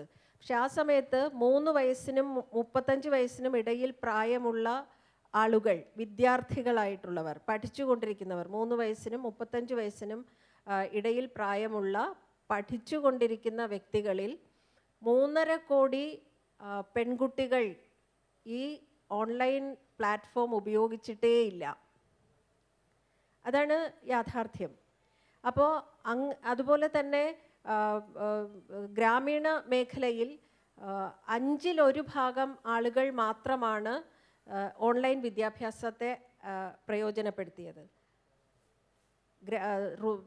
അർബൻ മേഖലയിൽ, നഗരപ്രദേശങ്ങളിൽ 1/3 ആളുകൾ മാത്രമാണ് ഇത് പ്രയോജനപ്പെടുത്തിയത്. ഇതാണ് കണക്കുകൾ സൂചിപ്പിക്കുന്നത്. അപ്പോൾ രാജ്യത്തെയാണ് പറയുന്നത്. ഇന്ത്യ രാജ്യത്തിലെ അവസ്ഥയാണ് ഞാൻ ദേശീയ വിദ്യാഭ്യാസ നയത്തിൻ്റെ ഭാഗമായി പറയുന്നത്. അപ്പോൾ അങ്ങനെ വരുമ്പോൾ എങ്ങനെയാണ് ഈ ഡിജിറ്റൽ വിദ്യാഭ്യാസം, ഈ പുതിയ യൂണിവേഴ്സിറ്റികളൊക്കെ വരുമ്പോൾ ഉണ്ടാകുന്ന കാര്യങ്ങളെക്കുറിച്ചും അത് ഡിജിറ്റൽ വിദ്യാഭ്യാസത്തിനാണ് ഊന്നൽ നൽകുന്നത് എന്നുള്ളതിനെക്കുറിച്ചും ഇക്ബാൽ സാർ പറയുകയുണ്ടായി. അപ്പോൾ അങ്ങനെയുള്ള ഒരു സാഹചര്യത്തിൽ ഏത് തരത്തിലാണ് നമുക്ക് ഈ വിദ്യാഭ്യാസ നയം നിലവിലുള്ള വിദ്യാഭ്യാസത്തിൻ്റെ ഗുണമേന്മയെയോ വിദ്യാഭ്യാസത്തിലേക്ക് പ്രവേശിക്കുന്ന വിദ്യാർത്ഥികളുടെ ഇക്വിറ്റിയെയോ ആക്സസിബിലിറ്റിയെയോ ഗുണകരമായി ബാധിക്കുക എന്നുള്ളത് സംശയത്തിന് ഇട നൽകുന്ന ഒരു യാഥാർത്ഥ്യമാണ്. മറ്റൊന്ന്, പല തലങ്ങളിൽ വിദ്യാഭ്യാസം പൂർത്തിയാക്കി പുറത്തു പോകാൻ അവസരം നൽകുന്നു എന്നുള്ളത്. അതും തീർച്ചയായിട്ടും പെൺകുട്ടികളുടെ വിദ്യാഭ്യാസത്തെയും അവരുടെ തൊഴിലിനെയും പ്രതികൂലമായി ബാധിക്കുന്ന ഒന്നായിരിക്കും. ഡിപ്ലോമ കഴിഞ്ഞ് വിദ്യാഭ്യാസം അവസാനിപ്പിക്കാം എന്നുള്ള ഒരു തീരുമാനം ഉണ്ടാവും.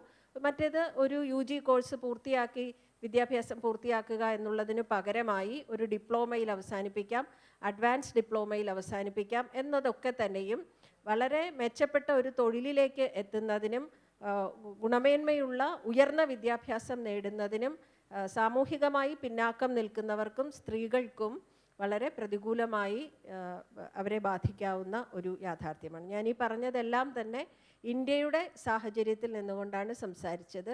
വിദ്യാഭ്യാസ നയത്തിലെ സ്വീകാര്യമായ കാര്യങ്ങൾ മാത്രമേ അംഗീകരിക്കൂ എന്ന് കേരളം പറഞ്ഞു കഴിഞ്ഞു എന്നുള്ളത് കൊണ്ടാണ് കേരളത്തിൻ്റെ പശ്ചാത്തലത്തിൽ ഇതിനെക്കുറിച്ച് പറയാതിരുന്നത്.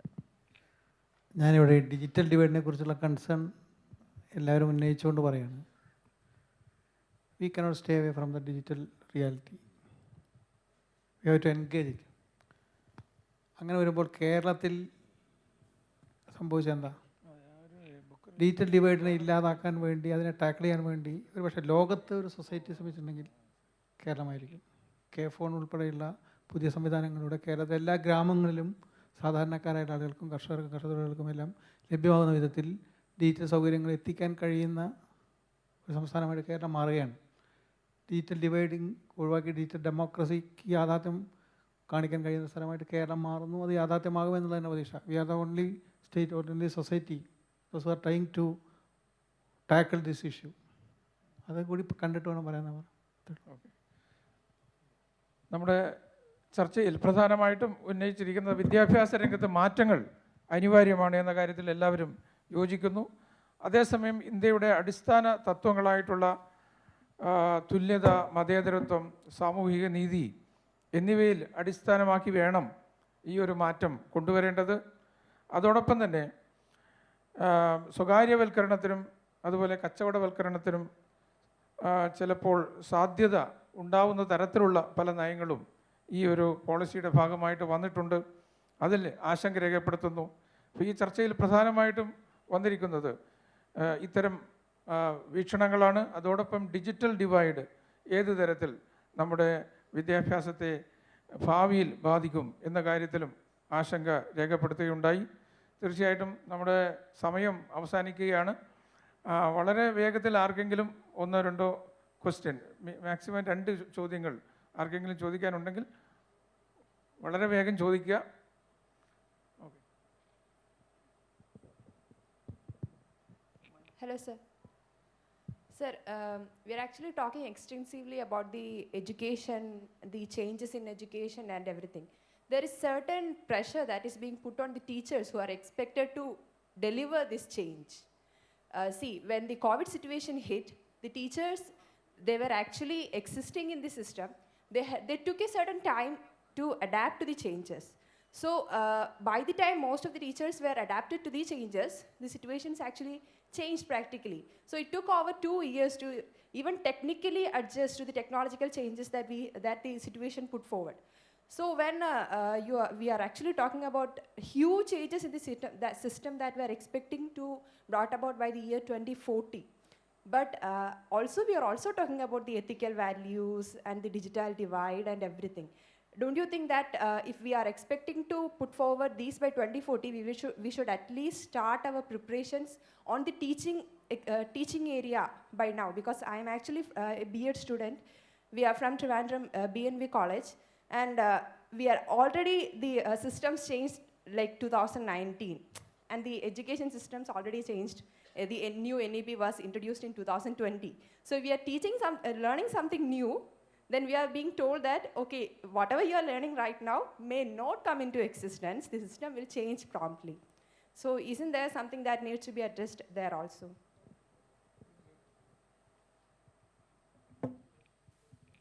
A very pertinent issue has been raised by this young lady. In fact, if you look at the process of education, there are three factors you have to take into consideration. One is teaching, learning, and third is research. But unfortunately, when we are discussing about all these changes, which are going to transform the higher education and the school education also in our country, we do not look at how this should be delivered in the form of teaching learning process. Now, I am a neurosurgeon. I am a faculty of the medical education department. There is a process by which we constantly upgrade our knowledge and skill. But when I came to the university system, what I found here was that there is no mechanism by which you can actually change that teaching learning process here. We have a establishment called Academic Staff College, which is not functioning properly. So therefore, I think it's an extremely pertinent issue has been raised here, because unless we look into the learning and teaching learning process, say for example, when semester system was introduced here, so in fact, it was in Kerala University first we have the choice-based credit and semester system was introduced by thanks to the former Vice Chancellor who just left us, Dr. Vilanilam. When we wanted to introduce it to the college, the immediate response from the teachers was our workload will increase. In fact, the very teaching learning process in semester system is different. So unless we know how to adapt to the teaching learning in a semester system, you may find you are overburdened with your work. So therefore, I think, Jaykumar, since you are all in the university system and you as the Pro-Vice Chancellor, we have to look very seriously into the upgradation of knowledge and skill. Yeah, because I am very sorry to say that the academic community, if you look at the academic community, the upgradation of knowledge and skill in that community is extremely poor. And therefore, naturally, they will not be able to transfer it to the teachers. So a big gap is there. Thank you for raising this. I think your point is very, very important. There is an element of uncertainty the teacher is facing. The moment you are on one subject, next day the subject may not be there, so it would have changed. So that uncertainty is there and that will create confusion. The point that we should really raise to NEP 2020 is this, that when the issues, problems like communalism, poverty, unemployment are permanent, and your subjects are changing every day, how do you actually handle this? You will have different notion of poverty. I mean, science will define poverty differently, arts will define poverty differently, commerce will define poverty differently. I mean, actually, you are mutilating the very subject. There's a mutilation of subject. But that is not learning, it's not thinking. You have to think with one problem. You can bring several solutions to one problem, and interdisciplinary will make sense when you actually tackle that problem which is accumulated. Accumulating credit is fine, but problems are also accumulating at the same time. Okay, I think it is time.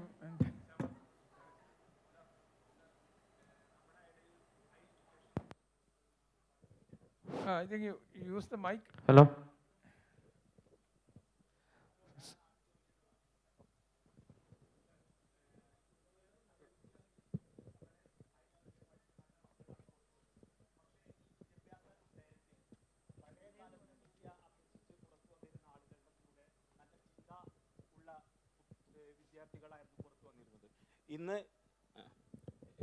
Hello, very good afternoon, sir. Sir, നമ്മുടെ ഇന്ന് പഠിച്ച് വളർന്ന് പുറത്തു വരുന്ന വിദ്യാർത്ഥികളുടെ ഇടയിൽ നല്ല രീതിയിൽ അവർ അഭ്യസിച്ച വിദ്യ വളരെ മനോഹരമായി വളരെ കഴിവുള്ള കുട്ടികളാണ് പുറത്തു വരുന്നത്. പക്ഷേ ഈ വിദ്യ അഭ്യസിച്ച് പുറത്തു വരുന്ന കുട്ടികളിൽ സാംസ്കാരികമായി, രാഷ്ട്രീയപരമായി, സാമൂഹികപരമായ മുന്നേറ്റങ്ങളോ കാഴ്ചപ്പാടുകളോ വളരെ വളരെ വളരെ ചുരുങ്ങിയ നില ഒരു 10% കാണാൻ കഴിയുന്നുള്ളൂ. അത് പരക്കമായ പല ആളുകളും പറഞ്ഞിട്ടുള്ളൊരു സത്യമാണ്. സാർ, വിദ്യ അഭ്യസിച്ച് പുറത്തു വരുന്ന കുട്ടികൾക്ക് സാമൂഹികമായ കാഴ്ചപ്പാടും രാഷ്ട്രീയമായ കാഴ്ചപ്പാടും ഒക്കെ ഉള്ള ഒരു വിദ്യ അഭ്യസിക്കുന്ന രീതിയിലുള്ള ഡോക്ടർ ഇക്ബാലിനെ പോലെയുള്ള വളരെ ഗുരുജിയെ പോലെയുള്ള ആളുകളൊക്കെ ഇരിക്കുന്ന സദസ്സിൽ നിങ്ങൾ പഴയ നിയമസഭാ സ്പീക്കർ ശ്രീരാമകൃഷ്ണൻ സാറൊക്കെ ഇരിക്കുന്ന സദസ്സാണ്.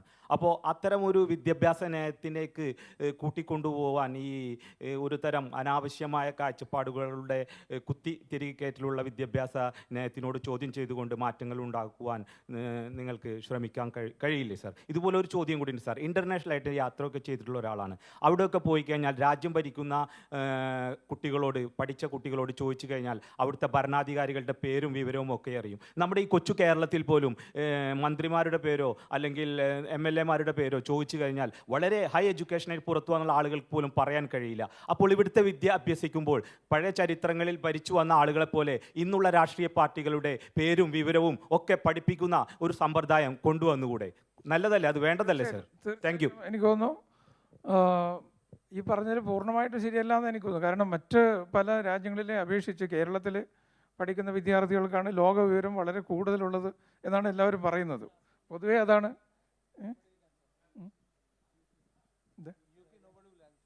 യെസ്, കേരളത്തിലുള്ള വിദ്യാർത്ഥികൾ പൊതുവേ ലോകപരിചയം, വളരെ ലോക വിവരങ്ങൾ നമ്മുടെ വിദ്യാഭ്യാസ സമ്പ്രദായത്തിൽ വളരെ നല്ല രീതിയിൽ തന്നെ ട്രാൻസ്മിറ്റ് ചെയ്യുന്നുണ്ട് എന്നതാണ്. അപ്പോൾ നമുക്ക് വളരെ സമയം കുറവാണ്. മാത്രമല്ല, ബഹുമാനപ്പെട്ട സ്പീക്കർ ഇവിടെ വന്നിട്ടുണ്ട്. ബഹുമാനപ്പെട്ട സ്പീക്കറെ വേദിയിലേക്ക് ക്ഷണിക്കും.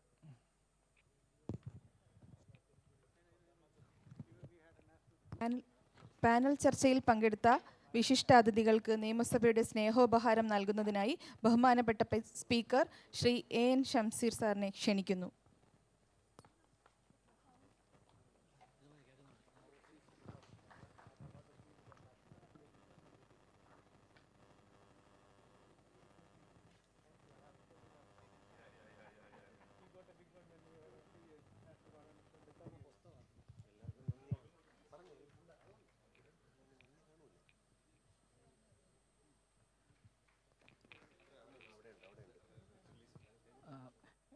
സ്പീക്കറുടെ സാന്നിധ്യത്തിൽ ലിറ്റ്ക്രിറ്റിൻ്റെ ഒരു സ്പെഷ്യൽ ഇഷ്യൂ റിലീസ് കൂടി നടത്തുകയാണ്. Professor Suja Kurup, doctor Chitra ma'am എന്നിവരെ കൂടി വേദിയിലേക്ക് ക്ഷണിക്കുക.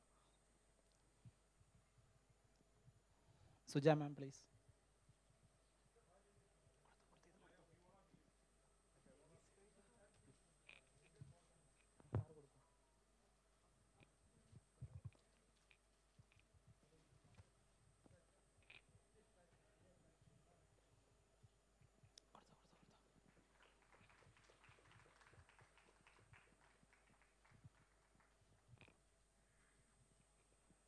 ബോധി ട്രീ ബുക്സിൻ്റെയും ലിറ്റ്ക്രിറ്റിൻ്റെയും സ്നേഹോപഹാരം നമ്മുടെ അതിഥികൾക്ക് നൽകുകയാണ്. ഡോക്ടർ കല്യാണി വല്ലത്ത് നിർവഹിക്കുന്നതാണ്.